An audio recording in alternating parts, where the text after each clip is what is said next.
Let Lily lick Lionel's lusty leathers. Yeah, we're queer. We're not good at sports. Okay, Yeah, cool. exactly. Leathers or Again. leathers? Again. Let Lily lick Lionel's lusty leathers. Yeah, it's fine. It's fine. It's better than fine. All right.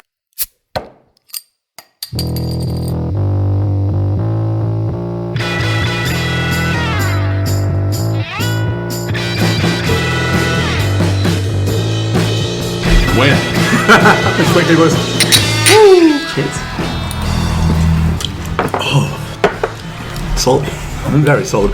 Welcome, Holy moly. to Science Under the Influence, monthly podcast discussing science topics while having lots and lots of alcohol. You're doing well, Henry. Copious amounts of alcohol. Copious I'd amounts. say, Yeah. I am your co-host Henry. I am joined. Mitch. It's also good. It's a great start. This is a great start. Yeah. And Flying we'd like start. to welcome our guests for this evening, Dan! Dan, that's me. Dan, tell us about yourself. Hi, I'm Dan. I'm about 6 foot tall. I have curly brown hair, blue eyes. Really just Wrong like show. sunsets. Wrong show. What do you do when you're not on the podcast? When not on the podcast, I like to think about nature a lot. My background is in evolutionary biology and zoology. Whoa. I make a lot of really trippy art as well, particularly have a fondness for dead things and occasionally teach tiny humans about dinosaurs and generally freak them out by my appearance. There we go. And actually, it was Dan who ended up designing the logo for us. So thank you very much for that. It looks absolutely stunning, and we have so many different ways we can filter it and change it Yeah. to make it look various levels of Great. stunning. There's no skulls in it though. Henry and I went and checked out one of your shows actually recently. It was a very nice experience for us. Oh, and yeah. amazing artwork. thank you. So, we'll You keep drop doing some, you, we'll keep doing us, and, Yeah. and that's it. All right, fine. It's a great time. We'll drop some Just links go- in the show notes though, for sure, Yeah. so people can check out Cool. stuff. Definitely. It's well worth it. Yeah, Yeah. and speaking Go do that. speaking of show notes and everything, we are now officially on like every major important podcast streaming service. We are on Google, we are on Spotify, we are on iTunes. We can have a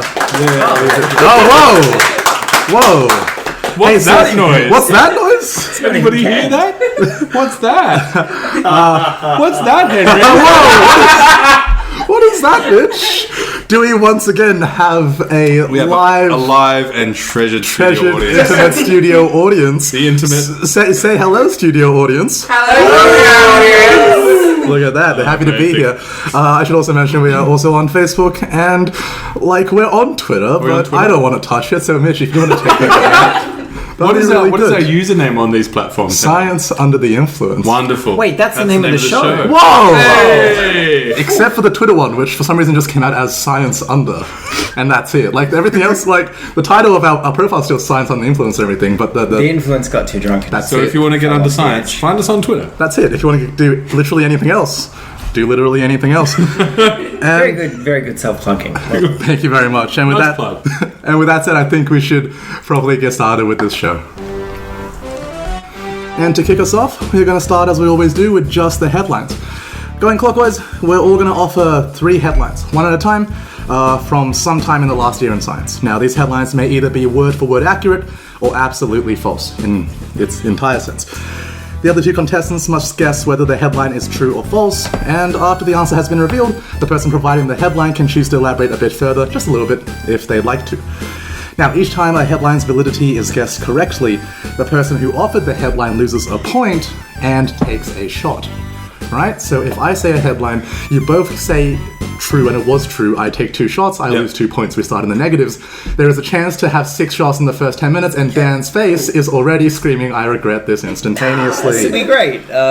Now, with that in mind, Guess guess first. goes first. Guess goes first. Guess That's goes not first. clockwise. What's your first headline? Alright, first headline. Alright, right off the presses. Right off the presses. Here we go. Fresh from end of last year, December. Thousands of throbbing penis fish stranded on Californian beach. True. You were way too fast with that. Mitch says true. What do you say, Henry? I've got a Google alert set up.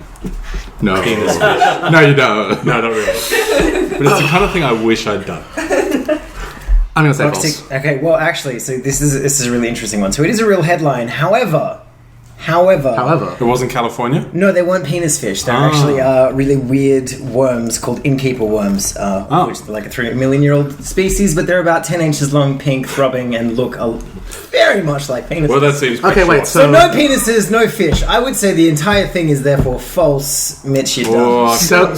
So the headline was penis fish. Yes. But it's wrong. Yes. But they're wrong. Okay, I see. So So in a way, you're both wrong. in a way, we both drink half, I guess. Yeah, Okay. really threw the spanner in the works for that one. Clink, half Okay, clink. while you're drinking that, we've got another one. Oh no, hang on, we're going clockwise. Oh, one at a alright. time. One at a time. Okay. What's Right, yours? rapid You are- fire. Okay. Yeah, full rapid fire. Florida weather forecast: cloudy False. with a chance of falling iguanas. True. Iguanas. You heard me. Florida. True. You're both saying it's true. Yeah. Massive problem Absolutely with iguanas. true. Yeah. Yeah, it's also getting really, really hot, and as a result, they're passing out of the trees and landing on the sidewalks. I fucking glanced over that when I was doing my research for this show. Oh, yeah. You hate to see it. You hate to see it. hate You to hate to see see it. it. You're gonna There it is. have to try really hard to get any You hate weird to animal see facts it. that pass All me. right, This yeah. is- Okay, yep. That is absolutely a true headline. To go a little bit further into it, Oh, yeah, no, Henry. these lizards. These lizards aren't actually dead. They're just stunned, which is like a punchline in a Monty Python skit, right? But Pining. just pining for the fields. But yeah, the metabolism slow down and the animals become immobile, and then they just drop out of the sky and people freak out. Fun times. All right, 2 shots, Henry. Thank you. And while you're suffering through that, astronomers detect strange gas movements near the center of our galaxy. Yeah, true. Yeah, it's true. True. Yeah, there was low. Yeah, I mean, it's quite interesting though. The headline was the best thing about it. Moving on, Dan. No, hang on a second. We're going to acknowledge. I mean, because we're going to acknowledge Mitch's 2 shots that he's just taken for. Also, you For gave, not fooling you. you gave that up so easily. I Like know, before it's Dan been even so gave his bad. answer, you were like, "Yeah, you're right." That's it. so You got him. bad. But yeah, could be pointing the way to a black hole. Apparently, we weren't even sure. Anyone in the studio audience? We have a heckle. This really. Did you just choose a headline this afternoon? No, yes, Because no. I did. Oh yeah. Yeah. Okay, that's cool. Dan, keep Okay, going. look, there's going to be a theme with most of my content this evening, which will be very, very strange animal facts, Great. including the fact that Adelie penguins, arguably the quote most rapey penguins on the planet, have recently been observed having sex with a dead baby seal. Whoa. Okay, so does the headline itself include that little like bit in the middle where you The rapey, bit? that is a direct quote. That's Rapiest birds on the planet. Rapiest birds on the planet. Is the inflection yours? Like that was very sing-song towards the end. Rapiest birds on the planet. It's very hard to Rapiest make birds, the- damn it, Mitch. I was more thinking about the baby seal, but Oh, it was dead, don't worry.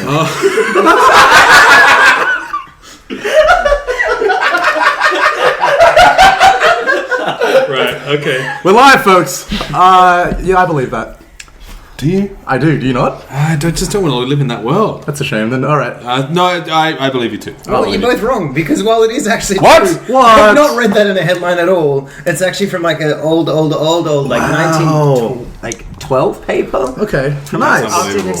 So That's unbelievable. So True in that facts, like, bad lovely headlines. copper plate hand, some botanist peering Well, out the no, the corner. best of thing about it was- rapiest penguins I've ever seen.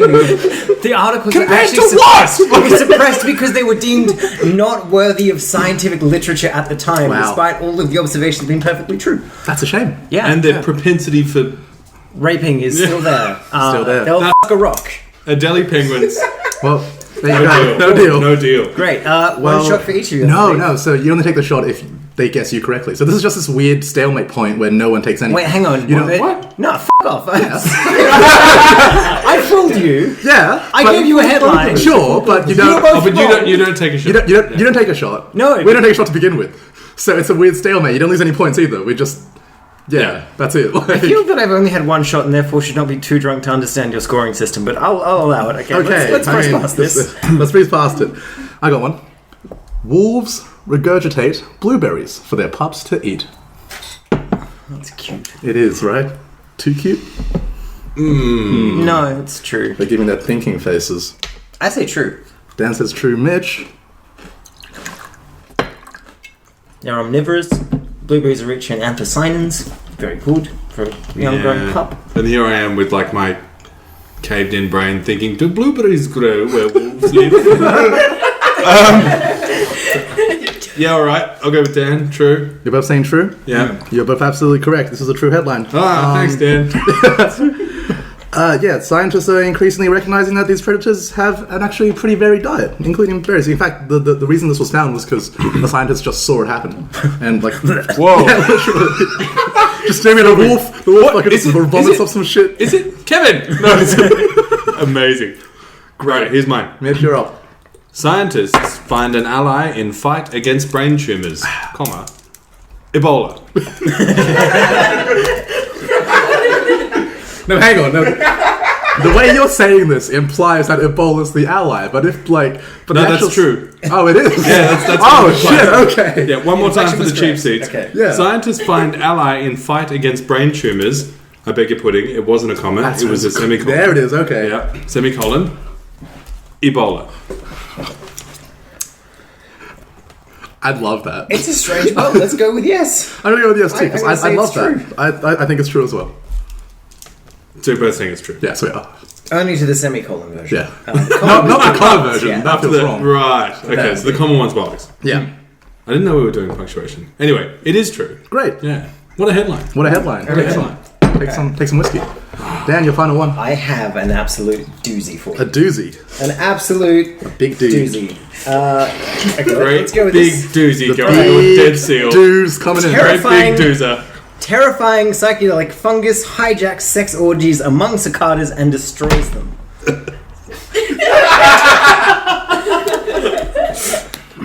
Oh, fungus. The question is... They really are just like it. The question is this a real headline or is this something just that Dan's like interpreted from one of his own artworks, you know?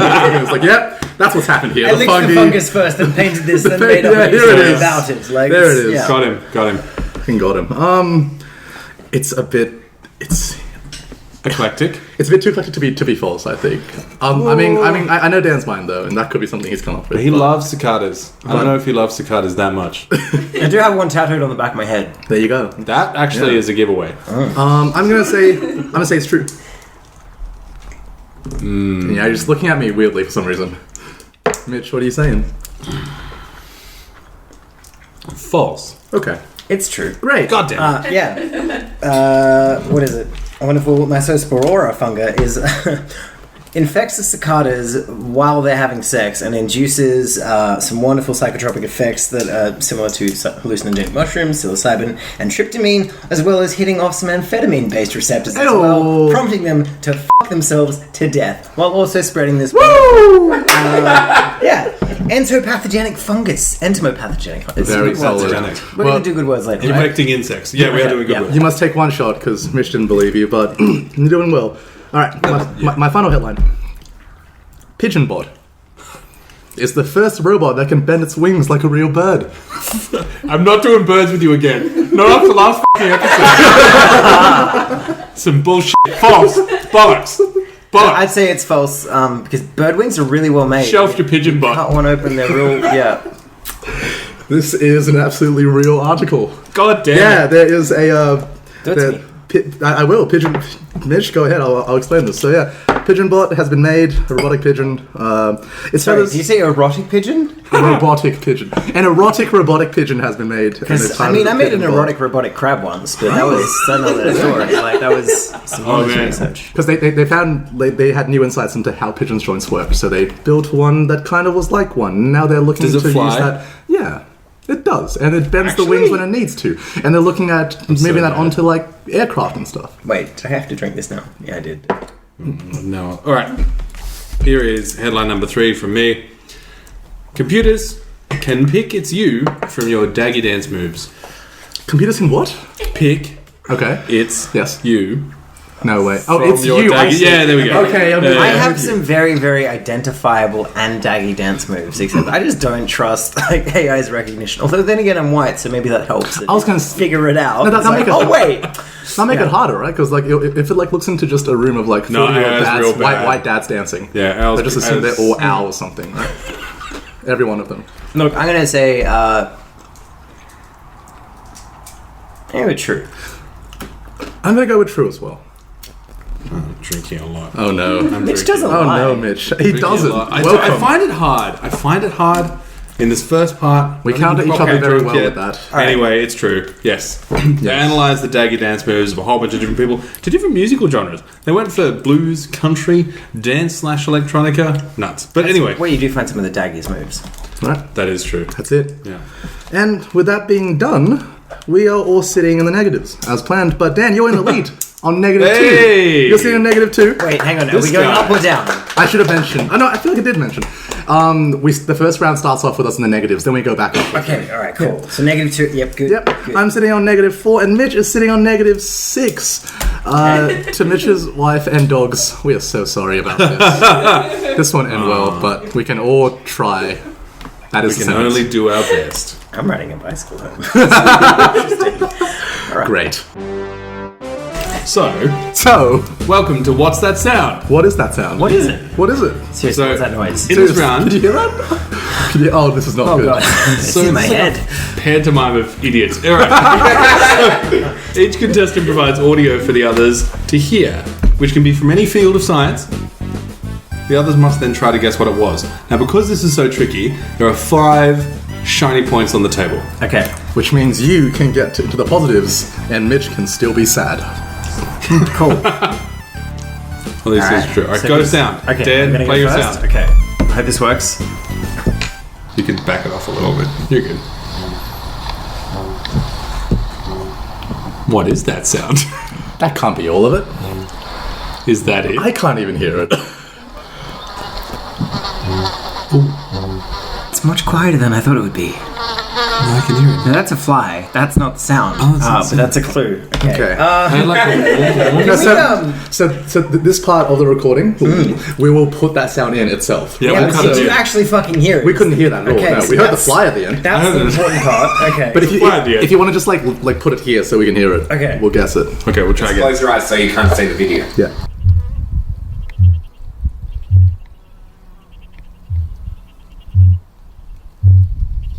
Okay. Small pulsing, buzzing sound. happy with My that. best imitation would be, Yeah.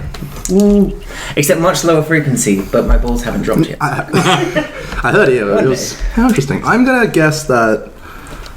I think it's like a frog of some variety. Oh, also, I think we should note that whether or not the person guesses it correctly comes down to the person who offered the sound. Okay. Right? Because like, So you can say, yeah, that's fine, yeah. or we'll be real here. cool. No one's Give me gonna a get bit like exactly what it is most of the Alright. time, right? It's up to you to decide. I'm pretty if good, it is, so, right? like, so hold off. Okay. I think it is. I think it's a frog doing a thing. Mitch. I think it's a ball frog. You can't just get more specific I mean, than me, what was it- because that means if you're right, I'm not. Yeah, but also, his guess was better than yours. But unfortunately, you're both wrong. It is actually the sound of a booming kakapo parrot. Cool. Yeah, the largest ground parrot living in New Zealand. They're It's a highly little endangered. green New Zealand one. Big. Big They're like green New Zealand they're one, like a sorry. brick who forgot how to fly. Douglas Adams put them, but they like dig bowls in the ground and they sit there and they make an incredibly low frequency noise that I hope actually comes through on the podcast. Yeah. Oh, we'll cut it in. We'll make it That's happen. alright. We'll It's definitely a make very it good happen. sound. That was really cool. I did not see that coming at all. Got it. All right, my one's a little bit easier. I've given some hard sounds over the last few times, so I thought I'd give you guys an easier At one. one time, all right. Here we go. You ready?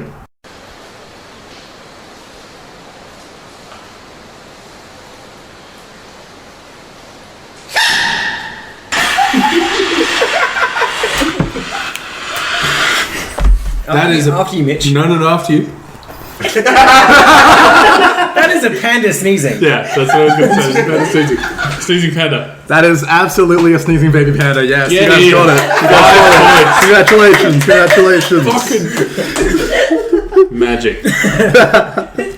I'm doubly pleased because you had a different sound to mine. Yes. And one that I got 5 points for. Yes. So here's mine, right? After last week's debacle. It's a panda sneezing.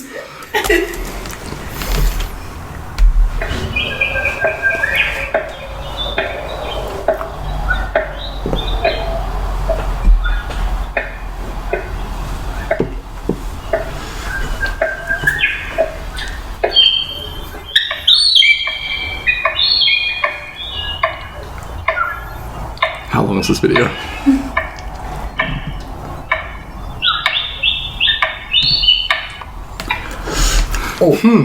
I feel strong guess here. I'm a big. We've all chosen sounds that like help that go towards Dan's strong point of knowing like animals and stuff. True. It's just my guess. Like I'm assuming that was animals. I don't know. I'm not confirming or denying anything. All right, it was definitely animals. Are you referring to the clicking, like the tapping sound there? The sound of what seems like a heel tapping on a wooden floor, or perhaps a capuchin smashing something with a rock. A capuchin monkey. Yes. Interesting. That's my guess. Oh, that's your guess? That's your whole guess? Okay. Yeah. I'm gonna, by pure coincidence and nothing else, also go with the capuchin monkey slamming a rock on the ground. Come on, you can mix it up a little bit. It was clearly your mama said. Like, Sorry, a monkey of a variety. Yeah. Okay. Throwing a rock variety towards the floor. It's too regular though. It's a shit guess, Henry. Alright, I'll play you a little bit more. Alright. Okay. And we'll see if you can have another guess. Is he trying to throw us off? What is this?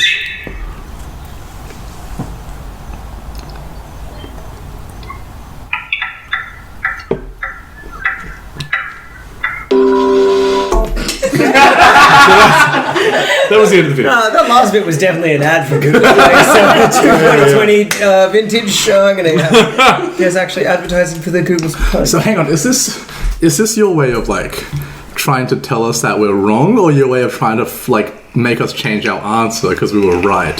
I cannot confirm or deny. How committed are you to that answer? Look, not very. It's a very regular tapping sound. Yeah. I would say that it's much more likely to be some fucking obscure bird trying to get laid, because I listen to a lot of them. You know what? I mean, you get it. 5 points. Yes. Yes. I was Absolutely. just about to say, I was thinking about was it sex by stuff. chance? Seriously, the headline for this Northern video Lapwing? is no. Okay, is 'cause that was a palm big word that I cockatoos beat a regular rhythm to attract chicks. Unbelievable. There you go. Black palm cockatoos, you know, the ones with like amazing red Yep. face. Unbelievable. So they're, us and them are the only ones that take small bits of wood and bang them against things to attract mates. I knew I should have been a drummer. Yeah. Unbelievable. But that's So- what it is. There's a whole paper about it and it's amazing. Yeah. That's lovely. Show it in the show notes. 5 notes for 5 notes, 5 points. So because you like gave the answer away before give it I could, away. no, before I could then like Oh, okay. offer a change of God solution. damn it. Here we go. I was gonna say, I think Because it's of that, Henry, you get to have a shot. no. What is happening? What has happened? This feels wrong. Democracy in action. I love This is democracy in manifest. Here's the thing. I was gonna say, I think it's sex stuff. Would you have given that any kind I of mean, point? come I on. would have given Like, it what like isn't a sex stuff in this cheeky world? single Like, point. I'll take the cheeky single point. You can have a single I'll take the point. cheeky single. What And a shot. And that And is a shot. that's going on the first t-shirt. What isn't sex stuff? What isn't sex stuff? Not much. That's Right. what I say. So, Where are we? with that done, we have myself sitting on -3. We have Mitch sitting on -1. And we have, oh my goodness, Dan, you're on +8 points. That's insane. This is the highest score That's the highest lead this has anyone's ever happened. And the thing is, it can only go higher the way we've done this game. So, you're making history on the second episode, Dan. Congratulations. Crush it. Well done. Very good. Nice. I gotta pee. Great. Can I Go. That way. Here we are. Here we are. The main segment of the show with all the giggles happening in the audience. Because things totally weren't discussed in between takes. Science under the influence is the name of the segment. Here's how it's gonna go. Each member of the podcast episode, we have prepared information on a science story which occurred in the last month of science history. We will have 5 minutes max to explain the story as concisely as we can despite our state of intoxication. And then we field one question from each other member of the show, excuse me. Now, you get 1 point for the 5-minute explanation being understood by others. You get 1 point each. Each. Only one. Only 1 point each. Okay. For answering questions from the others to a solid enough extent. And the others will decide whether the question Mitch, stop. Whether the question is whether the answer is good. And I will explain this again when I am less giggly because Mitch is just doing the actions. He's doing all the actions. Great radio. Look, I might Great have radio. to point out the fact that by this point we've actually become under the influence. We are under the influence. That's the name of their show, right? That's the name of the show. Science. And that's the name of the segment. Fantastic. Science So, is occurring under the influence. when I was That's how thinking we do about it. what science you wanted to approach under the influence, there's lots of fun giggly stuff. Of course. But I got to admit that I ended up taking a rather depressing take on it, because it's like, there have been some stories in science that have come out that just really need to make you drink a whole bunch, and as a result I'm going to have a shot before I actually go through with my explanation. Alright. True. This is what he's doing. Oof. Alright, light up the barbecue, because we are talking about how many animals got burnt in the bushfires. Woo! How many animals? Bushfires. Give me 1 second. I'm going to try and lighten this up a little bit with... Is it lots? Woo! How many animals died in the bushfires? 1 billion animals! 1 billion? Now, That's incredible. I actually figured though, so that's actually also one of the titles of one of my most recent artworks, which I figured that I'd go ahead and plug, because one thing that I want to try and do with my work is try and get people to figure out what all this stuff means as we're approaching the mass extinction of the Anthropocene. Hooray! Sorry, give me 1 second. Anthropocene! Alright, so, props aside, that figure 1 billion is something that I wanted to dive into a little bit, and it's like, how do you come up with the number 1 billion animals dead? Obviously, the best way to do it was to actually coax a whole bunch of preschools to go out into drop zones and count the dead bunnies one at a time. No, but what we're going to talk about here, though, is actually how many 1 billion is. Because it's a very large number, and to actually conceptualize 1 billion of anything is very hard. Yes. It's a number that gets bandied around a lot in science, particularly if you're doing with astronomy or, like, basically economics. Shut up. Hooray. Shut up. We got some astronomers. So, 1 billion. To put it another way, now I have not yet reached my 1 billionth second on this planet. You hit 1 billion seconds about 31 years and 8 months. So, what that means is if you are 31 years and 8 months old, could you imagine one Australian animal dying every second for your entire life? Sorry, Mitch has just had the realization that he's older than 1 billion seconds. Mitch, that is a badge of honor. That is something to be commended. Thank you. Mitch, you made it. honestly. Congratulations. Congratulations. Give me a hand. Look at me, I've made it another year around a celestial body that's arbitrary to everybody outside of our solar system. No, but like when you hit 1 billion seconds, that is something to do, okay? But when you hit 1 billion animals, that's a point where you go, oh, fuck. Yeah, it's serious. Fuck, that's a lot of animals. Every second I've killed that. No, I haven't. Oh, hang on. Hang on a second. Whoa. They'd be impressed. Hypothetically, Why am I putting my arms up? Hang on. That's the equivalent. But until 31, you kill an animal every second? Every second of your fucking entire second. life. So this is the thing, 1 billion is a big number to bandy about, and I wanted to figure out what that number was and where it actually came from and whether or not it was accurate. So it's not, I gotta admit, it's not actually a science study that was done. This is a report, a news statement that was put out by a researcher at the University of New South Wales, Professor Chris Dickman. And so it was actually based on a study that he'd led in 2007. So basically their task in 2007 was to go through and figure out how many animals were going to be killed under the current land clearing amounts put forward by the New South Wales government. They decided that it was a fuck ton. A fuck ton in this case happens to be around the number of 104 million.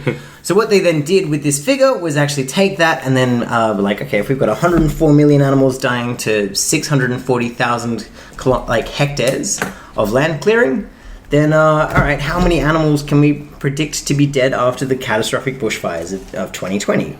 And it was actually some relatively simple equations that they did to go through it, but the most notable thing when it comes to this figure is that it was based around the densities of mammals, birds, and reptiles per hectare across different ecosystems across New South Wales, and roughly figuring out how many of them would be affected by land clearing. Then taking those numbers, adding them into the total land losses occurred by the bushfires, and coming up with a number. The number, they admit, was really, really quite arbitrary. So every single step of the way, they were like, okay, it's very hard to figure out exactly how animals are going to be affected and whether or not, we can actually count the deaths towards these particular factors. But the number that they came up with was actually close to 1.12. Let's say this in real numbers so we get a good sense of the scale. 1,124,763,900 animals. Now, we're not excluding bats, we're excluding amphibians, we're excluding a whole bunch of other things. But more or less, every single step of the process they used for these calculations were on the conservative ends of how many animals are in this area, how many would actually be affected by the bushfires, how many would actually die from the bushfires, how many animals would actually die as a result after the bushfires from starvation and predation and all these other wonderful things. So that number of 1 billion, which is astronomical in scale, is a highly conservative estimate and not really representative of the total amount. Woo!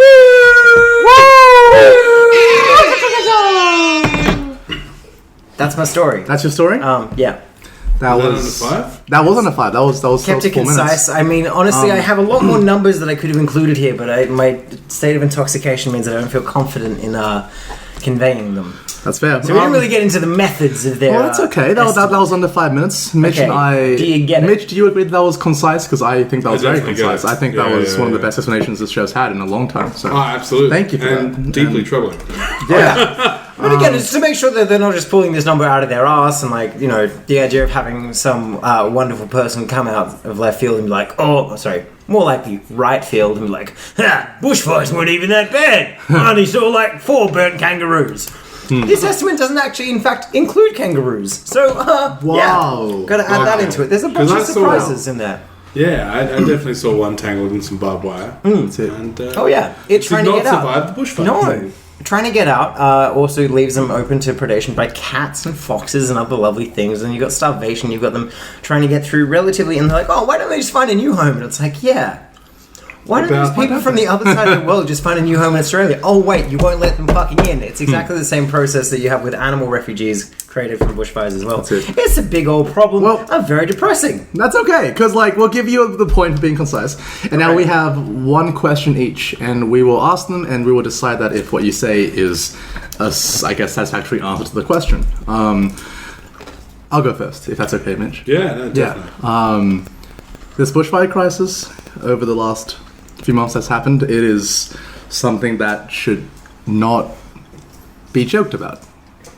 We do a lot of that in the show, and this is not... What? Whoa, what? This is not one of those cases. So my question's going to be pretty simple. Dan, if you had, I guess, 20 seconds to summarize your feelings about this and express them to a listening audience, what would you say? I only need 2 words. Take them. Existentially depressed. No, but like if you want to say some things that might like. Alright, so something that's actually more useful than that, which is a summation of the feelings that we all have around this topic, is that these animals are not extinct yet. These animals have been in significant biodiversity decline, and when you see these numbers, when you see the figures of how much habitat has been lost, you realise that the battle's being fought by people like the WWF, the Australian Conservation Foundation, really, really crucial to actually preserve the last pockets of habitat that these animals have. Now, if we decide to then go through and log them, which seems to be a very popular opinion at the moment, or, you know, get fucking coal seam gas from underneath them, Sure. we're signing these species death warrants. Now, these are natural disasters. Let's not make any unnatural disasters to wipe them off the face of the planet. Lovely. You get a point for that, because that Nice. answers my That's question succinct. very well. Yeah. Mitch, You know what? I'm going to give my point on the basis of that. All right. That was I'll helpful. take it. look at Thank that. Yeah. I mean, you're And sitting... now we get to lighten things up a bit. That is I true. hope. Dear God, Henry, I hope. Like, fuck, give me something better than 1 billion dead animals. So, Just hand the have a Holocaust. billion No, I'm kidding. We're not going that way. We're not going that way with it. I promise you that. Before the show went to air, I asked both Dan and Mitch what they were going to be discussing, and Dan told me his, and I assumed incorrectly that Mitch would look at coronavirus, just because that's kind of been big right You now. assumed correctly. You are looking coronavirus. Yeah, but like a Oh, different okay. thing. Yeah. We give each other, for those listening, very vague descriptions of what we're discussing, just Yeah. so we It's don't... a coronavirus we don't- special. We don't overlap. But okay, that's really good because I was hoping I'd be like the comic relief medium, I suppose. Cool. All right, But nice. I will note the bushfires were not good. Let's look at No. that. Coronavirus has been declared a global health emergency by the World Health Organization. Also, by a different metric, Let's not look good. at that. Not Okay. good. Yeah. Not but- good for people. But for this current less than 5 minutes time, let's look Okay, at something else. Let's look at the fact that researchers have recycled McDonald's deep fryer oils into cheap, biodegradable 3D printing materials. What? Let's just take a brief moment out of our Okay. discussion in regards to... Can we just take a brief cessation here? Because I would like to just divert onto a tangent here. My housemate actually recycles deep fryer oil. And it's in a really, really fantastic way in the sense that they put it into giant vats and they feed it into a giant aerosol-based, oil-fed flamethrower. There you go. So, you know, there are many good things to do with waste vegetable oil. This thing, which is aptly called the Hots, on account of it being quite hot, which is also one of the most important scientific lessons you can ever learn. Yeah, but that's definitely a tangent. Fire's hot. Don't say we didn't teach you anything. That's it. Particularly if you're Fire learning is an warm, aerosol meal. at the very least. All right, so I'm going to restart your timer here. Check back in. Thank you, Dan. So, this happened in Canada. Because out of all the countries, of course it happened in Canada. The University of Toronto, they have Progressive the first and time... morbidly obese. What? Wow, where are we going to find that? Norway. What? Huh? They have turned waste cooking material, or waste cooking oil, into high-resolution biodegradable 3D printing resin. Biodegradable 3D printing resin. I know, and the professor behind it, Professor Andre Simpson, this is a direct quote from him. The reason plastics are a problem is because nature hasn't evolved to handle human-made materials. Fair enough, checks out. And the idea was to see if we could get there in some other way, right? So he became interested first in the idea when he got a 3D printer around 3 years ago. And he realized that the molecules used in the resins, they were similar to the fats found in cooking oils. And he wondered whether one could be created using just cooking oil. And so he did so. He went to Macca's and he used about... one does. Hang on. Okay. As one does, All right, of all right, course. all right. Is that I'll let your question. No, Don't worry. You're good. You're You're good. still, He used about 1 liter of cooking oil, but he made around 420 milliliters of resin. And the resin was then used to print a plastic butterfly, and it showed features down to 100 micrometers. Surely you should print a plastic hamburger. Like maybe just for the fun of it, Yeah. right? But like It's a terrifying clown's face that we can put back in a Happy Meal. Honestly, have McDonald's butterflies realised are the nice. closed loop that they can build here with their Happy Meal toys? But here's the thing: it was actually Love the use of closed loop. that's it. Here's the thing, though: it was structurally and thermally stable. It wouldn't crumble. Thermally? Yeah, it wouldn't. It Oh, wouldn't crumble. thermally. Thermally, Okay. it wouldn't crumble. It wouldn't melt above room temperature, and that's that's Right. really That's cool. very helpful for most things. Yeah, right. I'm very glad that I don't melt above room temperature. You'd think so, right? Because the thing is, conventional high-resolution resins, they can cost up to around $500 per liter. That's a lot of money. Because fossil fuels and several different steps to get there. Yes, it's not good, but using this, it would really only go as low as about $300 per ton, which is cheaper than actually most plastics. American dollars. Sorry, Yeah. I should mention. Apparently, it also cures solid in sunlight, which is really cool, and that opens the possibility to pouring it as a liquid and forming the structure on a work site. And I guess one of the main key advantages, in my opinion, is the biodegradability. Yeah. Because researchers, they found that burying a 3D object made with the resin, it lost 20% of its weight in about 2 weeks. Ah. Yeah, Oh, right? Shit. Okay. That's- Yeah. And So that- wait, we could have a new plastic. This isn't my question, Henry. Okay. But we could have a new plastic from McDonald's fat. That was going to be my... Oh, okay. That was my Go question. on. Yeah. Tell your lies, Henry. No, Yeah, and lies is the next section. I will end this with one last quote from Simpson. If you bury it in soil, microbes will start to break it down because essentially it's just fat. It's Love something that soil. microbes actually like love to fat. eat, and they do a good job at breaking it down. So, yeah. They've used McDonald's deep fryer oil and they've made it into 3D printing. And that's really, really good. Yeah. Yeah, that's all I got to say. Just a nice little, comedic medium in between. Fantastic. Well, in between the... look, I mean, actually hang on. quite low on the comedy scale, but quite high on the uplifting humans generally That's on right. fucking Yeah. planet. That's Humans. it. Yeah, Which is he was making that's an it. effort. Welcome to making an effort out. Yeah. I am Please. making an effort. I could ladies make and a gentlemen. thousand Thank you, funny Henry. jokes about environmental catastrophe, but the fact that you brought through a story that is not about that is quite refreshing. So well done. Did you guys understand what I said? Yes. Great, I'll take the point for that. I mean, Now, both of you asked me a question. all right. Was there any mention or do you have any thoughts about the use of these plastic polymers outside of say 3D printing space and putting them into industrialized scales? Was there any sort of mention of was there a comparison between the process of using this as an oil-based plastic polymer versus using it as like an industrial-based existing plastic polymer? Like, because the economy of these things are really going to affect it. No, that's... Well, it's biodegradable, that's great, but is it cheaper than Rego plastic bags is what I'm asking. That's a really good question. In terms of if any more of it was said on the article, less as much, but I do have like things to say about that. Wait, did you write the article? No, I did not write the article. Whoa, hang on. So you got thoughts you're going to express outside of the article? What? Is that allowed within the rules of this segment? Yes. It is. Okay, allowed good. it. All right, good. All right, double checking. Because your question did contain the phrase, and if it's outside of the article, can you give me any? So, with that in mind, Did you get your point? Yeah, no. Okay. Hang on, I haven't asked the question yet, right? Surely. Hang on a second. I've just outwitted the guy. That's it. But that isn't answering the question. I mean, you fed me a lot of whiskey. I don't know if you're with me right now. Look, like, it's definitely possible that you can be like, wow, this is just like one of those one-off cases where they've done something that isn't using plastic and it's really cool, but it might not be sustainable. But also at the same time, my thought is... It's a waste product already, so why not use it? Literally that. Yeah, like good. McDonald's oil, it exists. Do I get a point for giving such a concise summation of your proposed answer? Like, what else are you going to do with it? Give you a point. Yeah, no, like... Quite the point. Because it's...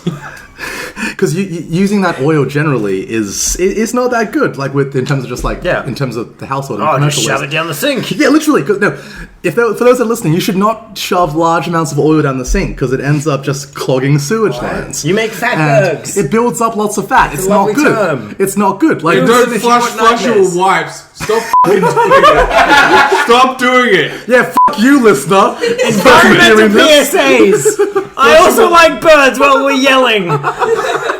Flushable wipes are bullshit. No wipes are flushable. Stop flushing shit down the toilet. The end. Yeah, that's it. I mean, like my thought is if something No, flush shit, but not wipes. that's Literal shit only. And sometimes piss unless there's water restrictions. That's it. Hashtag literal shit only. That's it. Because my thought is if there is no at this current point obvious way of it going anywhere else other than burning it, and it's going which is bad for carbon emissions. I'm not gonna lie, but sure, yes, but like or reusing. No, I'm kidding. No, that's what I'm saying though. Like if there's no other way of it going except and we find a way of it going somewhere, that could be a good way for it to go. Yeah. And of course, if the companies that do this are able to turn a profit from collecting the waste vegetable oil and actually making it into a viable product that they can then sell again, it's like big old fan of feeding environmentalism into capitalism wherever it fits because it seems to be the only system we got. That's a tangent. Dan, are you happy with my answer? I'm very happy. Lovely, thank you. Mitch. Yeah, can we give Mitch a point for his tangential interactions? Because No. I really enjoyed that as well. We've agreed on not like giving just like random points this early on in the series. Maybe later. Sure. Maybe season 2. What's the point between buddies, you know? I appreciate. Look, we'll give Mitch the point just because he's not winning this. Like, and Henry's breaking the rules in episode 2. I have swayed him. At this rate, you're winning this by far. But Mitch, do you have a question for me? I do. Great, Henry. Mitchell. Here is my question. Yes. Why?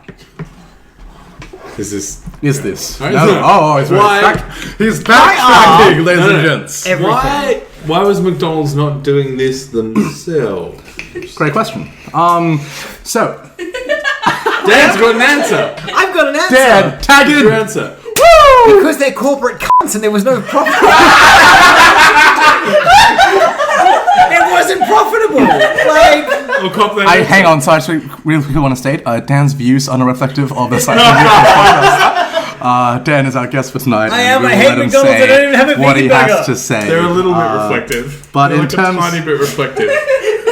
Half reflective. All right. In terms of Continue. the Science on the Influence podcast views on this. No, I'm a guest here. I understand. On the You beat understand, button. you understand, Let me tell you. you understand. Hard on the beat button. Listen, lube up that old beat button. Beep, beep. I will straight up. I will begin by saying. I will begin by saying that surprisingly, this was not covered in the article, which should be enough to answer the question. But I will go further. Honestly, I think it's just something that hasn't been considered. Like we should, like we can say what we want about commercials and all that, but it has. The reason why this article has come up in this current time point is because it's something that's happened for the first time in the last month of science history, right? So like, it's we're going to start somewhere. This is something the first time. No, McDonald's. We're going to fling a couple of cheeky millions our way. And that should be noted. But fuck off. You can do it to this podcast because my views are not represented. Like, it's, Dan's views are not representative of the Science and Podcast. I think your corporate success. Actually, I think we can believe that one. That was less I think you'll be carrying more weight if you say it into the mic as well. Just that your views aren't representative of the. Thanks. My views are not represented by Science Under the Influence. Thank you very much. My trap horn, however, is also not. Great. Yeah. So. That's my answer, but on the car... I'll give you the point. Thank you. I was very diplomatic. Yeah. Well done. I was going to go more into it, not in terms of that, but in terms of like, in the drive here, there was the question that came up, which was like, why Maccas? Who are ours? Who are ours? No. But more importantly, why Maccas? And I Why think them? And who are they? And why? And I think honestly, going with the most universal fast food brand might just have the most impact on, say, our universe. They got the most fat. And that's important. And they've got it all around the world. Yeah. The idea of them being able to reuse their waste vegetable oil to make plastics to then wrap their food in, I'm actually down with. Yeah. Because it would be Makes sense. about 99% more biodegradable than their current trash. So, Yeah, for sure. cool. But once again, Good on them. say it in the mic. My views are not represented by Science Under the Influence. Thank you very much. They got me really drunk and told me to say these things quick. No, hang on. No, hang on a second. Whoa, hang on a second. We've been set up. Alright, here's my story. Alright, Mitch, please. Mitch, Ready? you are Tell up. us about... Take 5 minutes. If I believe bats and viruses. Yeah, Bats true. and viruses. So buckle up.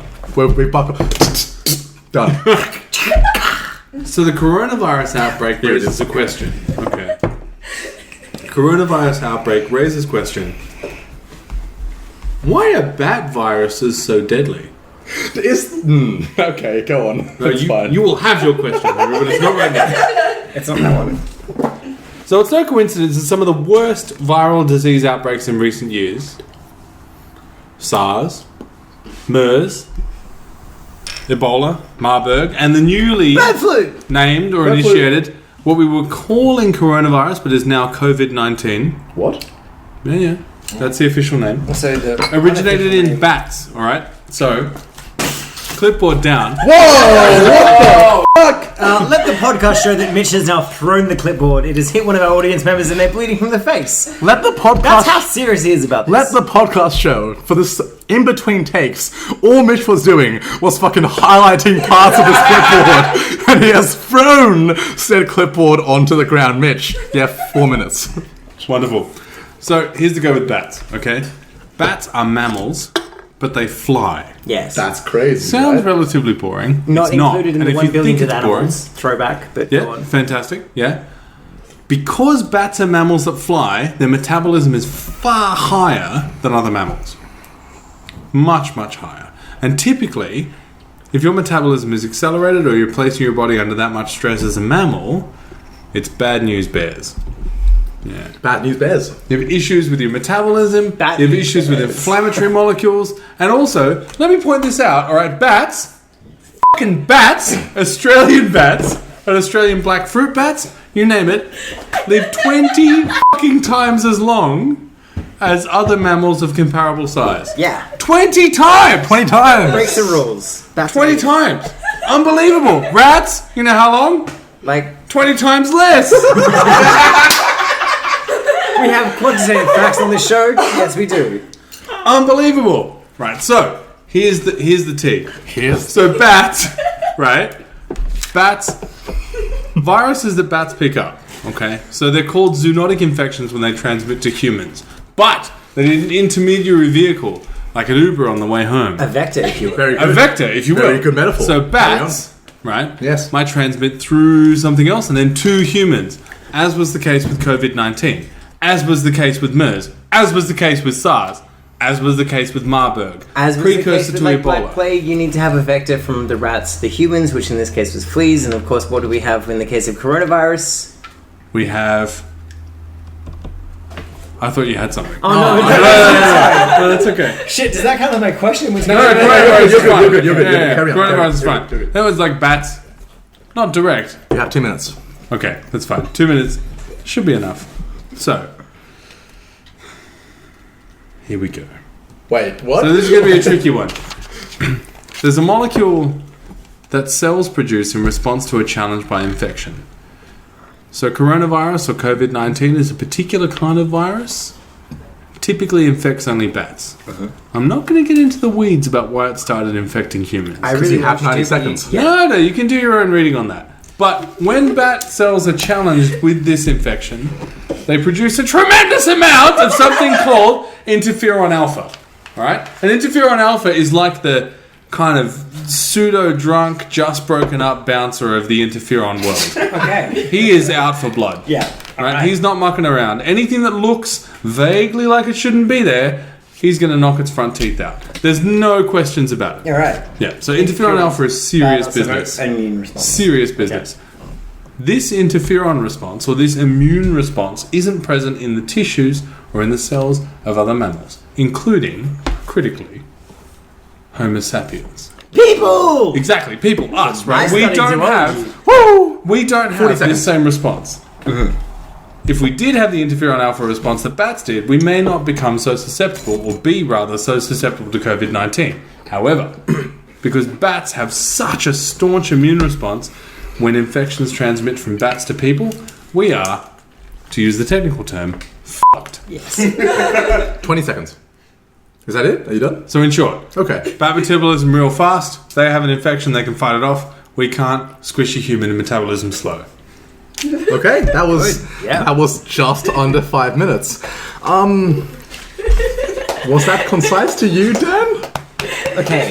Now, I'm gonna go ahead and I'm gonna give Mitch the point for being concise. We have to agree on this. So like Okay, I think Mitch gets a point for being concise. I think- but I think that any allusion to him not being concise was largely because of us fucking around. okay, that's what you're saying. That's what you're saying. Look. We did only give him 3 minutes after like I'd say more yeah. like 1, and he managed to Okay. nail it in about 20 seconds. I'll give you Like, that. okay. Mitch, you are getting 1 point for conciseness. Congratulations. Do we get minus points for fucking him around? So? No, we don't. Congratulations. We're good. We're Alright. good. Okay. I have a question. Go. Maybe just because I've been very busy this last fortnight, but I did not realize that coronavirus had been termed what I think. Oh! Can you COVID. ask him why it's called COVID-19? No, hang on. God damn it. I'm so excited. I haven't gotten there yet. You I haven't gotten there yet. No. I'm so excited. That's I'm excited for the question. I didn't realize that it had been termed COVID-19. Am I saying this right? COVID-19. COVID. Wait. Hang on. COVID. COVID. D. D for With a Delta. D. Yeah, Oh, yeah. I haven't been then. All right. Why is it now termed COVID-19, Mitch? Because Yes. the WHO chaired, or called rather, a special meeting because of the coronavirus outbreak where they decided, typically, these kind of outbreaks are named after the place in which they originate, hence Marburg. However, problematic because if you start naming a place after a virus, I've heard it called No the one Wu goes to flu. the place. no one goes to the place. No one right? goes Nobody to the place. Nobody wants to eat their food anymore, whatever. So, WHO, in their bureaucratic magnificence, decided that they needed something that was easily pronounceable by every nationality on the earth, as well as not being specific to a particular region. Hence, the incredibly banal, yet somewhat obvious, COVID-19, which stands for Coronavirus Disease 2019. All right. Because that was when the zoonotic event occurred. This isn't my question. This is just a follow-up. Can you spell that? Just because. Right. So C, right. Charlie. Yep. C. Oscar. Yep. Yep. Yep. Oscar. Victor. Victor. India. India. Delta. Okay. Yeah. No. I Hyphen. read it right then. Oh, hyphen. Oh. Uh oh. Yeah. Uh oh. 1-9. Okay. Cool. Yeah. I am happy with that because that explained it very nicely. Dan, do you have a question? I guess. What was the name? Sorry, this is not my question. This is the fact that I've forgotten something that you said because I'm intoxicated. Cool. Sure. What was the name for the molecules in the immune response or response? Interferon alpha. Okay. Does the insight from interferon alpha being a factor with the bat vectors suggest avenues for human treatment? Like, say, for instance, if we were able to induce an immune response that humans have that is similar to interferon alpha, or are we able to inject humans with interferon alpha as like a way of... I'll answer both of those questions, so you can get 2 for the price of 1. Hang on a second. No, hold on a second. It's cool. Okay. So was that one of your questions? Okay, does the insight of interferon alpha in bats' response to COVID-19 Thank you. have any leaning on human treatment? Okay, carry on. Yes. Good. Sweet. I'll give you a point for that. No, hang on. No, hang on a second. Tell us more, Mitch. No, because a lot of research around vaccine development centers around trying to spur the kind of immune influences or immune responses that are effective. So one of them would be interferon alpha. To answer your second question, it would be a terrible idea to inject people with interferon alpha. We should not just go get bitten by bats. I don't think it's that's like going to help. liquid fire. Okay, Because it's an inflammatory marker that means that all of your cells are incredibly heightened. It'd be bad news. Sounds like a bad time. It's a bad time. But if you could somehow spur your cells into recruiting more of these kind of, single-toothed, 6'8" security guards, then that would be fantastic, right? That's exactly what you'd want in response to an infection like COVID, which does not cluck around. Yeah. Great. You happy with that? I guess the only other question I have is, do you have to bleep the term cluck around? No, I don't. No, that's why I used it. Yeah. Cluck around. Save myself a little bit Can of I give him 2 points? You can't. You can give him 1 point, and he'll I'll take give that him 2 1 point, points. and he'll be happy with it. Mitch will be happy with the 1 point he takes from you, and from me, and from... I'll give him another one after the show. Okay, very good. And with the main part of our show, or the headlining segment, I guess, done, we are sitting on Henry at 0. I have broken even. We did it. We did it. It's universally ambivalent. Okay. There it is. I have broken universally ambivalent. Thank you. We have Mitch sitting on positive 2. Whoa! Yeah. Hang on. This is the highest you've been? Almost. Congratulations. Thank you. And we have Dan breaking records here at positive 11. That's mental. My goodness. Let the record know I just hucked a shotguns. We are going into that, and we're going to go to the next segment with those points in mind.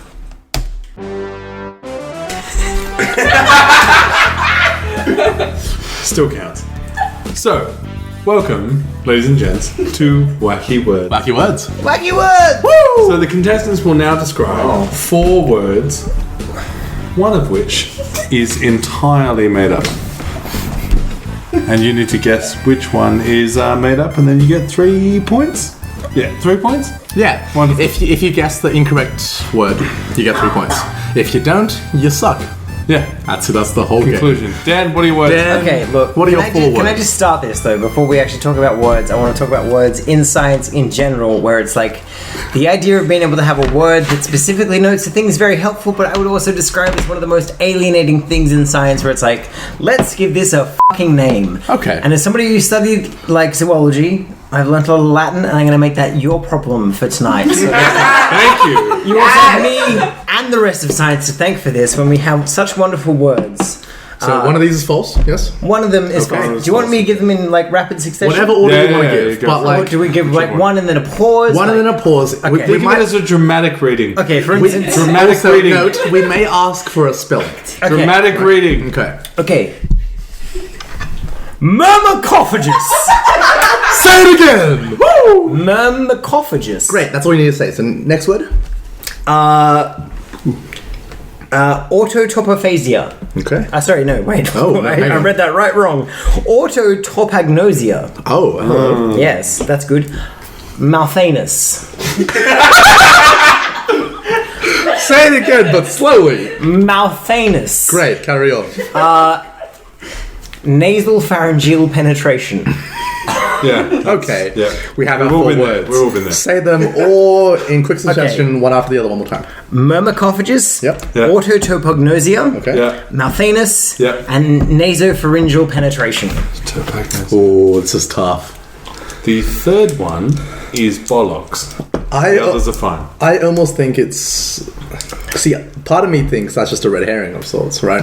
I think it might be like the first one. So I've gone with the first one, Mitch has gone with the third one. Which word is it? And I can say that you are both wrong. Okay, so let's run through them Wow! systematically. Myrmecophagous, myrm eco, as in like ant lifestyle, phagous eating. An animal that eats ants is called a myrmecophagous animal. The second one we had was autotopognosia, which is actually the neurological neurological deletion of the part of your brain that helps you have proprioception. It's a terrible neurological disorder. Mathanus, an evolutionary term. This is real. I need to say that this is real. This Malthanus. Malthanus. Well, okay, what would you break down Malthanus as? Penis. Okay. Malthanus is actually the stage in life where things develop both a mouth and an anus. And scientists, but all of their wisdom were like, I'm gonna just put these together and we're gonna have a Malthanus animal. Can you please spell this word? Malthanus animal. Can you please spell this word? It's actually spelled exactly as it sounds. No way. M-O-U-T-H-A-N-U-S. Yes.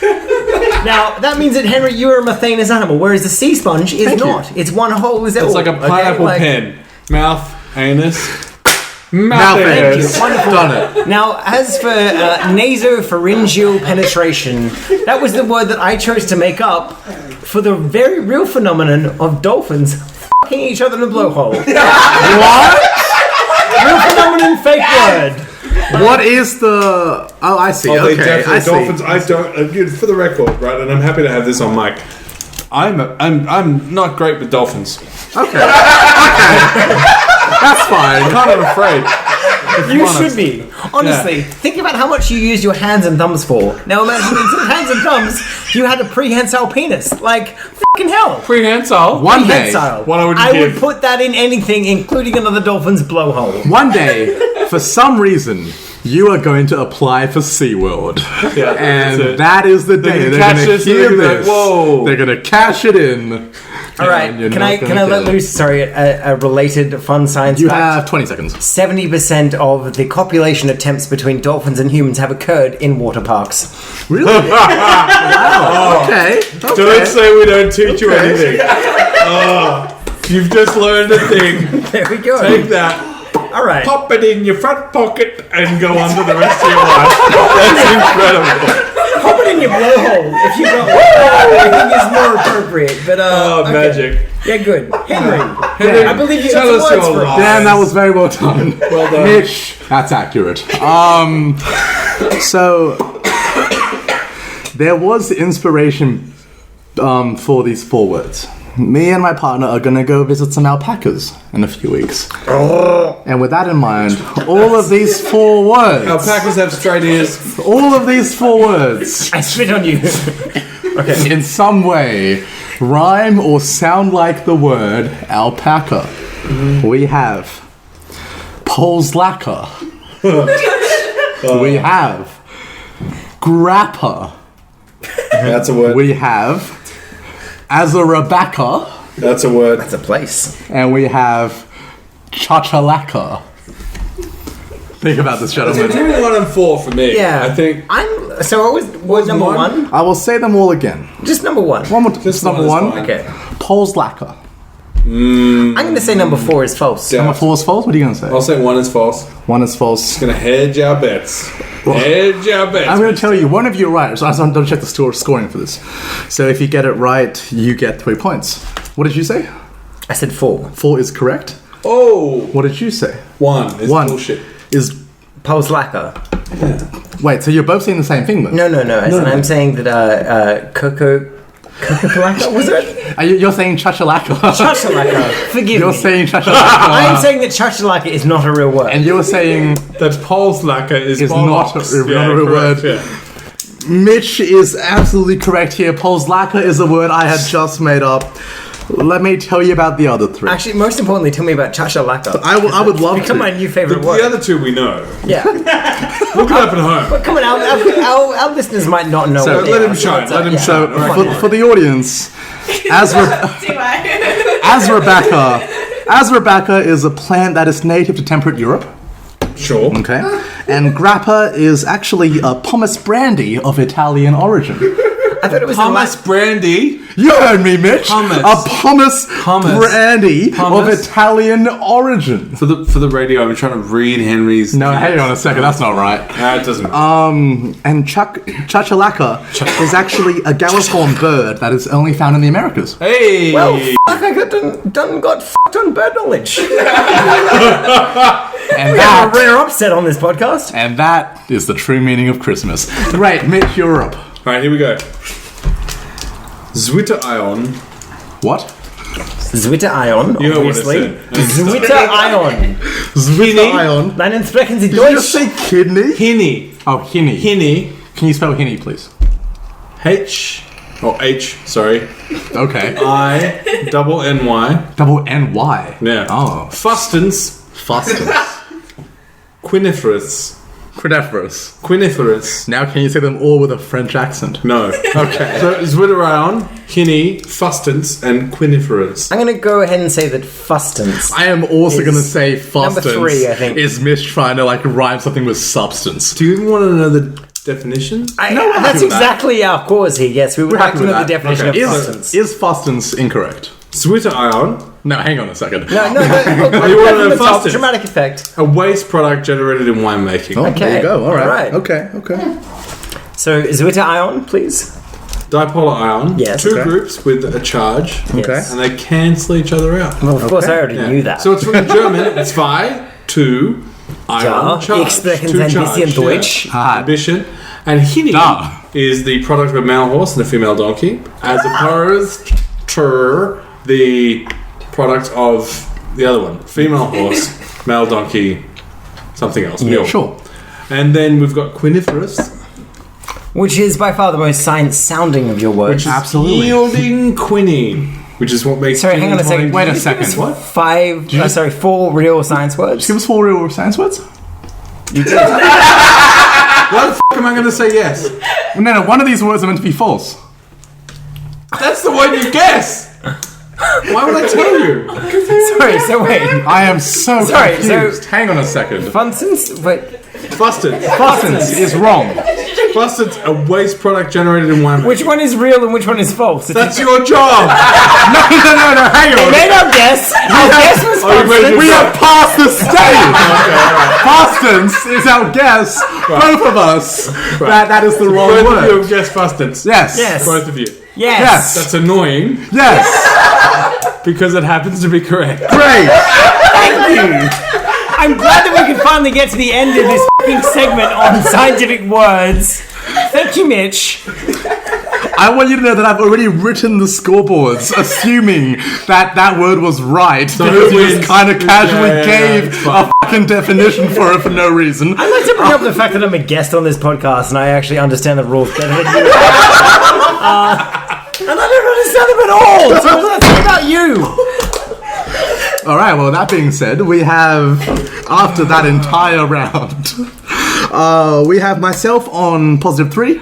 We have Mitch on positive 2, and we have Dan running away with it on positive 14. That's mental. Records We'll give the guy an applause. He's done it. Looking forward to the final segment. Nice. How is there more? And we have reached our final segment for the evening. Sci-Lies, as they call it. Sci-Lies. This one is unfortunately complicated for the fact that it's the last segment of the evening, but here we are. Each contestant, we have prepared a story from any time in scientific history. Or it's absolutely false. We don't know. And we're going to offer a singular statement to summarize its entirety. Now, after stating the one-line summary, the other two contestants must work together to evaluate the story's authenticity. They are both allowed to ask one question each to learn more about the story, but they must agree on the questions being asked and the ultimate decision as to whether it's true or false. When posed the two questions, the person who has provided the story must answer the questions as honestly and as genuinely as possible to their knowledge, right? So, like, if it's false, you'd assume they just make up some stuff. If it's real, if they have stuff to say, they can't hide the stuff. They have to say the stuff. And yeah, 2 points will go each if the 2 points if the contestant guesses the authenticity of the story correctly. 2 points to the storyteller if the contestants guess incorrectly. And rinse and repeat 3 times. So, with that in mind, Dan, All right. what just is a little your... bit. Okay, so when you say a statement, can I give you the full story? No. You have to just kind of give like a nice... It can be as long as you need it to be. Okay. As in, it has to be a sentence. But I've got a delightful, poetic preamble, which I'm just going to do anyway. So you're going to have to bear with me and then try and take out. We'll the give you sentence. a... We will allow... I'll tell you when the Hang on, sentence starts. Mitch and I must have a quick interview. So a quick discussion, alright. So, yeah, I think we should give them the story. I think that's pretty good. The story's fine. Okay. So we'll give you the preamble, and I'll give you one sentence. My preamble comes from like the annals of like zoological history, which is basically a bunch of white dudes going around the world and being like, "Wow, what is that?" Checks. And it was an amazing time. Like it was a place where you had platypuses coming out, false animals. You had a bunch of Victorians eating mummies because you had to do something at a fucking dinner party. It was a very weird time. Okay. Do you want theme music? Yeah, but if you do, give me something like Sherlockian. Okay. Either way, look, my story actually does come from like the late 20th century, where Victorians were fucking all about the weird things that came from all over the planet. One of their particular fascinations was birds of paradise. Yeah. Yes. Right? Not only was it the fact that, it was like, oh my god, these animals have beautiful feathers, which became kind of the fashion. Except there was this particular subset that was led by Sir Owen... Sir Owen Bradbury. Okay. If I could start my statement now, Henry. Start your statement! Statement starts. So Owen Bradbury gets a bunch of people around the dinner table and is like, if we smoke the feathers of these birds of paradise, it's going to increase our virility by a large percent. So basically, the idea of a bunch of Victorians getting feathers from birds of paradise and smoking them as an aphrodisiac. Okay, now, a couple little fun side tangents here. Is that some of these feathers did actually incur psychoactive effects. One of the most common one of the most common causes of smoking these feathers was curiously anosmia, the lack of one's sense of smell, which actually popped up from smoking of birds of paradise feathers. Discuss. That's your whole thing. That's my statement, yeah. You got some a time. bunch of Victorians getting cooked on smoking birds of paradise feathers. It was meant to be a statement as one sentence, but we gave him like a paragraph, and that's fine. I mean, come on, it was entertaining. That's fine. Okay. Hello, Mitch. Hey, We rarely agree on things, this is correct. but this is one of those times we have to. I think so. What a world. Is it So, a consensus vote? We have to agree. Yeah, have to agree. Okay, Yeah. alright. I think, based upon what I know about feathers, Yes. that is bullshit. Okay. Yeah. No, but you're saying... Okay. If you can right Okay. now, just like give like one sentence on what you just said. I'll pose it as a question. Please. Did Victorians smoke bird of paradise feathers as an aphrodisiac? Great. So I think what you're thinking right now is bird feathers are not aphrodisiacs, but that's not the question we're being asked. The question being asked Right. is, did Victorians? Yeah. Yes. Yeah. Smoke Victorians, bird feathers, assuming incorrectly they will be aphrodisiacs. That's a very different question. It is. It absolutely is, Mitch.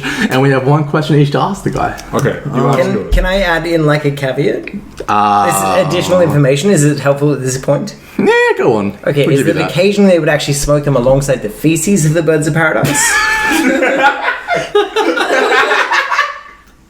Okay. You're laughing, but like That does Right. change it. Victorian. That does change it. That That does change So the it. idea Okay. of then smoking bird shit and bird feathers Okay. simultaneously. I have a question. Like, I have a question, but I'm gonna ask, why did they also smoke the beard? The bird species. okay, so the Oh, oh no! Go on. the feathers of different species alongside they recognized was actually only going to be equivalent to smoking the feathers of any other birds, except when they combined them with the feces was when they noticed the psychotropic effects as well as like the strange aphrodisiac powers. Now it was like part of the New Guinean ritual that you would adorn yourself with the birds of paradise feathers as part of their mating dances, which is a very like tried and true cultural ceremony. But they thought that by smoking the feces of these birds they would also actually manage to enhance like their own basal biological innateness towards copulation, as this paper that I read described it. Okay. Do you have a question? Is that a no? No. From the No, no, no. silence? Who Oh, hello. did it first. Okay, so good. the That's case good. that I've read, or rather heard of, courtey of David Attenborough's Natural Curiosities, was only... Oh, here we go. Of course it was David. It wasn't Diat, but... David. Okay, can I just say on this podcast live is the fact that David Attenborough has taught me far more about zoological curiosities than my fucking degree ever did. I mean, that's true. Yeah, it's very true. So it was apparently Sir Owen Bradbury, and he was the one Sir Owen Bradbury, who decided that this was of fame, like, and of like the vogue thing to do at the time. I almost have to go with it. It's just strange enough of Victorians to have brought in. They were big on hats. They were big on psychedelics. I agree. I think if Dan has spent this much time coming up with this fake story that has somehow so many different, like... And yet, information. it's false. No. Are you saying it's false? Yeah, I'm saying it's false. No, I'm saying it's true. Okay. We have to agree on this, though. It's a shame for you. No. We have to agree on this. I think this is a very... Any more qualifying questions? Like, No. We only have one each, so... We're out of okay, questions. that's it. You I think it's don't- false. No, but like this... we have to agree on this, though. And this is a false. very hard thing for the two of us. We almost rarely do. It's a surprise we came up with this podcast to begin with. That is a surprise. Amazed. But... Are you, like, adamant it's false? Why are you adamant it's I am false? adamant. Why are you adamant? Because it's I false? looked at Dan's face. Do you think after 6 shots of whiskey it's fair enough to judge my face of being anything? Other than shit-faced? I think he does protest too much.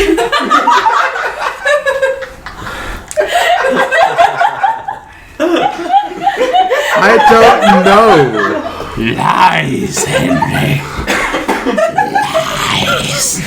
Are you, like, adamant it's false? I'm adamant. Because I'm only kind of sure it's Stand true. and deliver. I'm adamant. I'm going to be so mad at you about this in about 30 seconds' time. We think go. it's false, Dad. You fucking got me.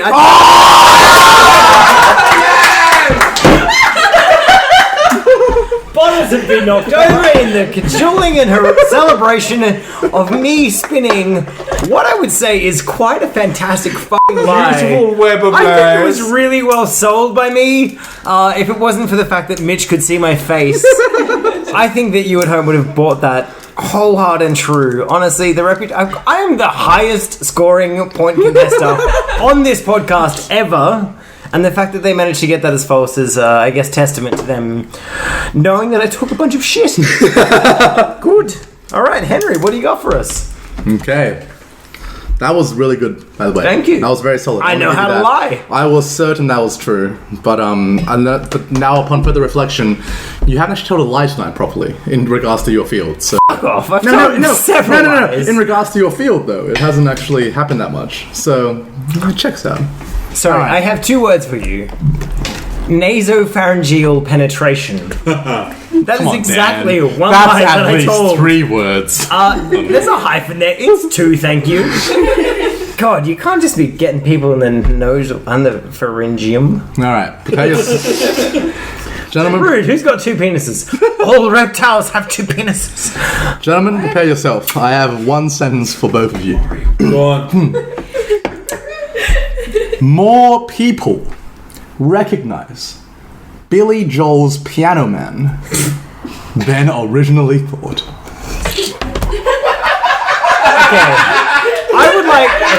I'd like to take us on a What tangent have you here. got? Come on. Okay. I would like to take us on a tangent here, which is when I heard Ridiculous. one very tiny human, Ridiculous. specifically a 3-year-old, describe to me the International Space Station, where they said, and I quote, "The International Space Station is bigger than a lion." Now, It is. there It's true. you have a It's factually true. true statement. Now, but what I don't have here is the parameters of your fucking claim here. Well, you have More questions. people recognize it than first thought. Well, You have questions. I thought that one person recognized What's it. your question? My question is, how many people recognize? You have to agree Okay. on the question too, the two of you. I agree You're on both the working together. Okay. So the question that I would pose to Mitch and not Henry, because we have not agreed on it yet, Okay. is how many people does this study or factum or general musing on humans decide is a reasonable number of people to recognize Piano Man? Because I would say that if one person recognizes Piano Man and that's their reasonable number of how many people recognize it to start, yeah, no shit more people recognize it than one person. Like, Give me some fucking numbers here.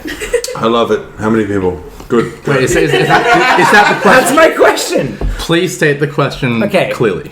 How many people does this fact assume to be the number who recognize piano? I am so fucking glad you asked, Dan. This was a study that was undertaken and investigated by a university in New York, actually. And they essentially, it was qualitative. Okay. It was qualitative, motherfuckers.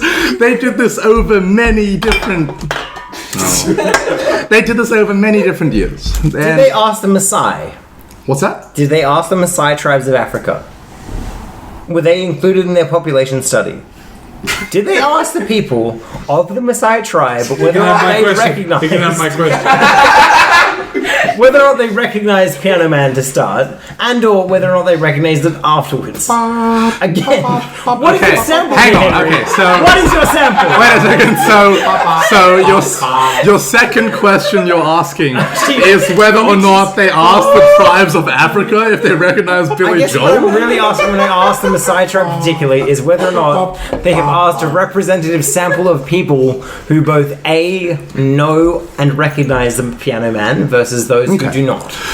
Well, subjectively. Because if you ask like a bunch of no, like 40-year-old white dudes in a country bar in southeast Queensland, they're all gonna fucking recognize the Piano Man. I totally get you. No. So wait. So what you're saying is that your two questions? Yeah. Basically the same question. Question again, yeah. Do you just want emphasis. Do you just want more information about the studies? Is that what you're asking me about? Look, go. All right. So, University of New York, they did this qualitative study over 5 years. Every year, they asked their first year graduates to listen to, essentially to sit down in a room. Oh, god damn it. And to listen to a piece of music. And essentially to be like, do you recognize this? It's true. Right? And then... It's true. It's boring enough to be true. It's boring enough to be true. I'm sufficiently bored to assume this is true. Can I please finish? Congratulations, Can I Ty. please So finish? well. Can I please finish? We both said true. What the fuck? It's true, it's No more true. talking from Henry. You've won. Mitch, You've won. give yourself your points, Henry. Mitch, what's your fun story? No, so you both... Wait.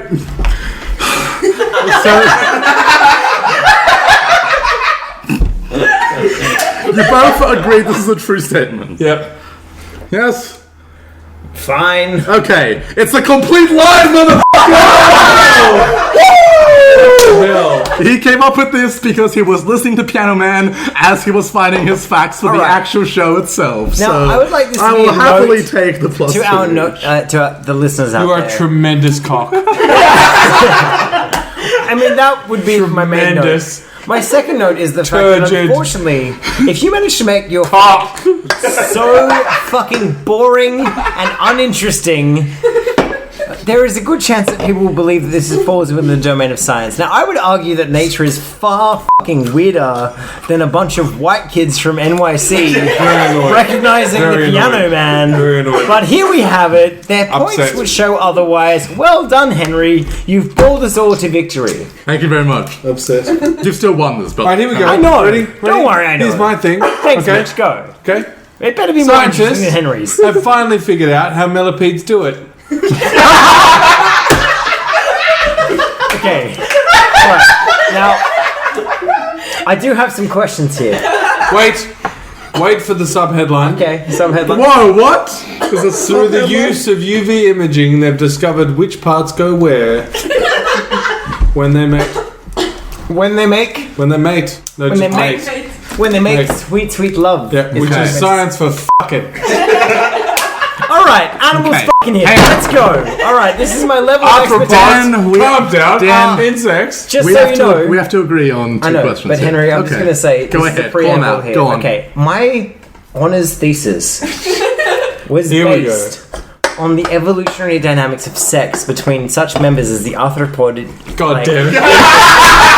As you have just described. I got hustled. So when it comes to using UV light as an inference to figuring out how I'm it in the is hot seat. that the millipedes do the millipede, as in how it is that they actually manage to fuck, I would actually Do say. the dinosaur. Okay, we have two questions here. All right. I have an idea for a first question. Yes. but I want to run it by you first. Okay, do you want to whisper it to How him? good a No, I'll say it to you out loud. It's fine. If you don't like it, we don't have to do it. Alright. My first question of the two was going to be, why has it taken so long? Right? Are you happy with that? Are you okay with that? If you're not, we can. I mean, try again. I would like to give my own rebuttal to your question. Go ahead. Which is, okay, so fucking Okay. usually involves an appendage and an orifice. Usually, Sure. millipedes Okay. have a lot of appendages. Trying to figure out which one goes where when two millipedes are doing the nasty is probably a clusterfuck. Great. So you've answered. Literally So you've a answered my clusterfuck. question then. Great, I would okay, say that's a bad question to Okay, ask. cool. That's brilliant because we're working Okay, together. my question would be, what is it involved in the millipede mating that actually gives off an ultraviolet signal? That's no. Hang on, because he has to answer as honestly as he can, right? Yeah, and if he doesn't fucking know, then I win. No, hear me out. Okay. If it's a true article and he just hasn't got the information about it, he can just say, I don't have the information about it, and then we're left no. Well, now he's remembered that caveat, Henry, and he won't stand up to scrutiny. Well, fucking done. No, because he has to be honest about this, right? So, like, if it's a true article and he has information about it, he will tell us about it. So the question is, are you okay with asking a question in which... Do we get one question or we get two questions? One question each. One question each. Okay, that would be my question. Is it what role does UV light play in the role of millipedes? I'm concerned because he hasn't mentioned those words, but okay. He specifically mentioned ultraviolet light. Did he? Yes. Oh no. So, Mitch, can you confirm? Oh no. Can you Okay. confirm? You can I'm sorry, I'm not asking about what role you're allowed to confirm quarks this. have in You're allowed to millipedes confirm this. fucking. I'm not asking about what role does Barry White have in millipedes fucking. Like, I'm asking specifically to you, Mitch. At what point does the UV light, like that they've measured in this study, have inference on millipedes fucking? Well, Dan, I'm glad you asked. Thank you. Because Good. millipedes, like many arthropods, Yes. are UV reactive. So you can Yes. see certain parts of their exoskeleton clearer under UV light than others. Okay. Now, critical, considering that when you use UV light imaging in conjunction with Oh no. CT Look what imaging you've or done. computerized tomography, Look what you've then done. you will see slices of an image. And considering that with millipedes, legs get in the way. How many legs, bitch? Lots.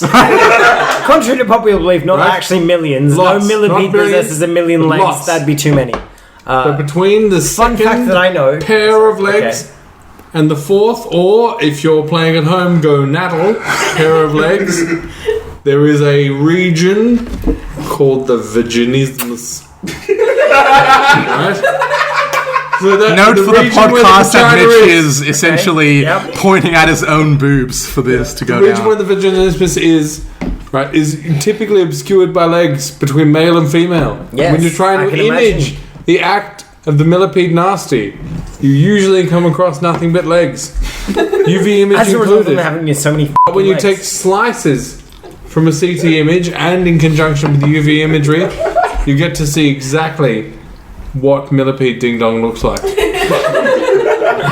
Okay, Henry, do you have a question? Because at the moment I'm leaning towards this story being fucking true. Like, that sounds... Like, honestly, the first question that I had when it came to millipedes having sex is, how do you know what's going on when they've got so many legs?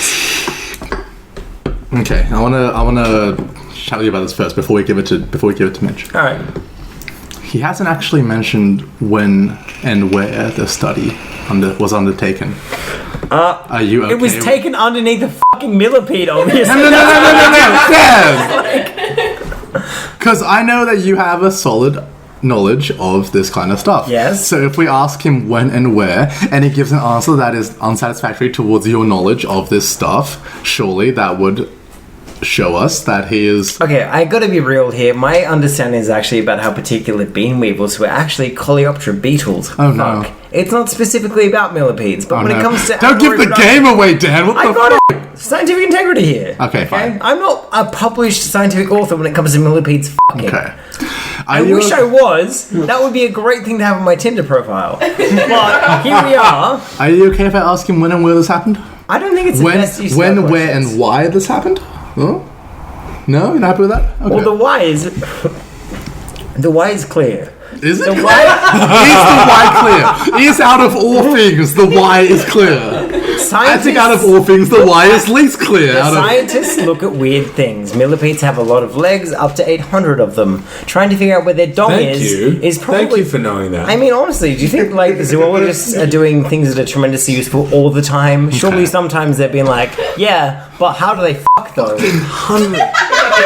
Okay, hang on. I gotta correct you there, Mitch. Up to 800 legs in the giant Borneo millipede. Okay. Borneo. If you know the answer to this, Not don't this tell me, dirty alright? California. Do you know where the millipede's penis is? I don't. I'm kicking myself for that lack of knowledge. But you know who does? This. Who does? No, hang on. Peter Sievert at the Field Museum of Chicago. And do you know why Henry's... Why, Mitch? Sorry to... I'll cut It's your last fine. name out. I'll cut your last Go name on, out. go on. Because they have blue ejaculate. Fucking soul. That is a true story right there. Hang on, I'm voting for true. I do. what color it We is? have to agree. Is it green? No, it wouldn't be. Do you know Red? why it would Not be so blue? much. One, one question is why blue sperm. are millipedes ejaculating blood?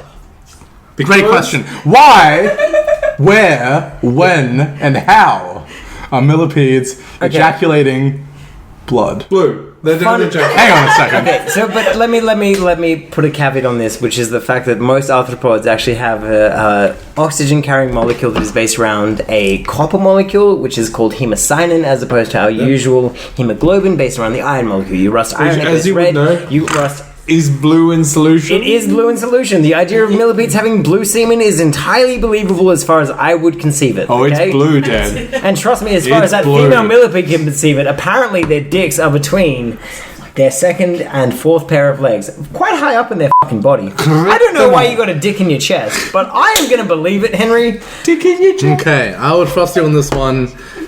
We're both saying true. This is a true story. You, both. Yes. I love you. Yes. And you're correct. Right. So, centipede sex imagery is a thing? Excuse me. Sorry. Millipede sex. They Thank are a you. different taxonomic Millipede group. sex. Yeah, they are different. So, millipede We sex. all know imagery, that and centipedes' everything that I dicks just are said is actually absolutely located correct. in there everywhere because they are the cunts of the arthropod world. But continue. So millipedes are lovable vegetarians and scavengers of organic plant waste in the animal world. Arthropod world, thank you, Dan. And they Let do. the Dicks podcast know between the that I'm second and currently fourth pair. pointing out my first finger from my chest, as in the location of which a millipede's dick would be in, and I've learnt something, as I hope of all of you. Millipede dick. Thank you. Get your t-shirts in the store. And with that said, we have both Mitch and I sitting on positive 5 points, but our runaway winner, without a doubt, is Dan on positive 13. He's done it, ladies and Very gentlemen. welcome. He's absolutely done it, and what a guy. wonderful evening of all that science. And with that said, our final scores, we have both myself and Mitch on positive 5, but creating science under the influence history, we have Dan sitting on, sorry, I said this wrong beforehand, so I'll say it right now because this is important for the future. Positive 16 points for this evening. Dan has done it, ladies and gentlemen. Most welcome. I'll say it, yeah. My goodness, and that's all I have to say. Mitch, what do you got for us? Thank you so much for tuning in, especially the people I work with. I'm so sorry. My grandmother, so sorry again. And thank you so much for joining us on Science Under the Influence. We've been, flattered Absolutely. that anybody would take the time. And please send us your ideas for wacky words or any other feedback that you've got. Send it through to us at, where can they get us, Henry? They can get us at any social media platform as long as they search Science Under the Influence, including all major podcast platforms. You've got the final word, Dan. You're the And guest. Dan, As the current, record holder for Science Under the Influence, I would just like to put out the fact that, if anything that my score reflects is the fact that nature is far weirder than you could possibly imagine. So next time that anything seems a bit too weird, just remember that you're looking at it from the perspective of a bipedal ape who's somehow managed to work its way into society and is trying to figure everything out. Nature is fucking weird, terrifying, and amazing. that's absolutely it. For Dan, for Mitch, and for myself, this has been Science Under the Influence, and we will see you guys next month. Thank you so much.